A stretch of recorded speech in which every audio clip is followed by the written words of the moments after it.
গুনাহ মুক্ত থাকবো। এই 10 দিনের আরেকটা বড় চাহিদা হলো গুনাহ মুক্ত থাকা। আল্লাহ বলছেন এই সময়ের মধ্যে ফালা তাজলিমু ফিহিন্না আনফুসাকুম, এই সময়ে তোমরা নিজেদের উপর জুলুম করো না, গুনাহ করো না, গুনাহ থেকে বেঁচে থাকো। আমরা গুনাহ থেকে বেঁচে থাকার চেষ্টা করব, কারণ নেক বেশি করাই সবচেয়ে বেশি ব্যাপার না, গুনাহ থেকে বেঁচে থাকা জরুরি।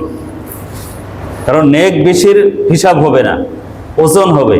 আমান সাকুলাত মাওয়াজিনহু ফাহুয়া ফি ঈশাতির রাদিয়া, যার ওজন আমান সাকুলাত মাওয়াজিনহু, যার ওজন বেশি হবে। কাসুরাত মাওয়াজিনহু আল্লাহ বলে নাই, আমল বেশি হবে এটা বলে নাই, আমল ওজন হবে। আমল ওজন হবে কয় মনের পাথর দিয়ে? যে এত মন হইলে সে জান্নাতে যেতে পারবে, জানেন কত মন দিয়ে? আমল ওজন হবে তার গুনাহ দিয়ে। এটা কেমন কথা হুজুর? এটা তো শুনেন নাই মনে হয় আগে, এটা নতুন কথা যে আমল ওজন হবে গুনাহ দিয়ে। হ্যাঁ, গুনার পাথর দিয়ে নেকের ওজন হবে। ধরেন একজনে নেক করছে, কতটুকু নেক করছে? বাংলাদেশের সমান সে নেক করছে। ওরে বাবা, বাংলাদেশ এত বিশাল, এই পরিমাণ নেক করলে তো তার জান্নাত নিশ্চিত, তাই না? এরকম একটা ধারণা হতে পারে না? কিন্তু আরেক পাল্লায় তার গুনাহ উঠাইছে, ওই গুনাহ হইল ইন্ডিয়ার সমান। গুনাহ কিসের সমান? বাংলাদেশের 23টার সমান, ইন্ডিয়ার সমান গুনাহ। বলেন তার আমলের পাল্লা ভারী হবে না হালকা হবে? আমলের পাল্লা বাংলাদেশ উপরে উঠে যাবে, ইন্ডিয়া নিচে নেমে যাবে। বলেন ঠিক না ঠিক? তাহলে কি দিয়ে ওজন হইলো? আমলের ওজন হবে তার গুনাহ দিয়ে, গুনার পাথর দিয়ে। গুনার পাল্লায় যদি গুনাহ বেশি হয় তাহলে আমলের পাল্লা উপরে উঠে যাবে, আর গুনাহ যদি ছোট হয় তাহলে আমলের পাল্লা নিচে নেমে যাবে।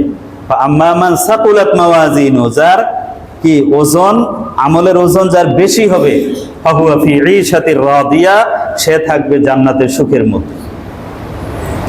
এই জন্য একজনের মনে করেন নেক আছে বাংলাদেশের সমান, কিন্তু গুনাহ হইল উত্তরের সমান, তাহলে কি হবে? নেকের পাল্লাটা বেড়ে যাবে, সে জান্নাতে চলে যাবে। জন্য সবচেয়ে বেশি জরুরি এই সময়ের মধ্যে গুনাহ মুক্ত থাকা।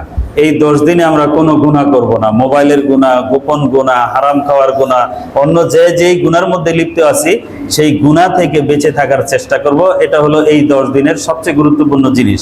আল্লাহ বলছেন ফালা তাজলিমু ফিহিন্না আনফুসাকুম, গুনাহ থেকে বাঁচার উপায়ও আল্লাহ বলে দিয়েছেন। এক হাদিসে আছে, যে ব্যক্তি ফজরের নামাজের পরে 11 বার সূরাতুল ইখলাস পড়বে, ওই ব্যক্তি সারাদিন কোনো গুনাহ করবে না। শয়তান চেষ্টা করেও তাকে গুনার মধ্যে নিতে পারবে না। ওয়াইন জাহাদা শয়তান রাদিমা আনফাস শয়তান, এরকম হাদিসে আছে যে চেষ্টা করে নিতে পারবে না। আমি আজকে ফজরের নামাজের পরে পড়ছি, আমি ঘড়ির দিকে তাকায় মসজিদের সামনে পড়লাম, এই 1 মিনিটও লাগে নেই। আমি আজকে খুব দ্রুত পড়ি নাই, মোটামুটি ভাবে পড়ছি, 50 সেকেন্ড লাগছে 11 বার সূরাতুল ইখলাস পড়তে। 50 মিনিট না, 50 সেকেন্ড। তাহলে এটা কি খুব কঠিন আমল? আমরা প্রতিদিন ফজরের পরে 11 বার সূরাতুল ইখলাস পড়ব, ইনশাআল্লাহ সারাদিন শয়তানের আক্রমণ থেকে আল্লাহ বাঁচায় রাখবে। আর প্রত্যেক ফরজ নামাজের পর আয়াতুল কুরসির আমল তো করবো ইনশাআল্লাহ। তা আমরা গুনাহ থেকে বেঁচে থাকবো ইনশাআল্লাহ।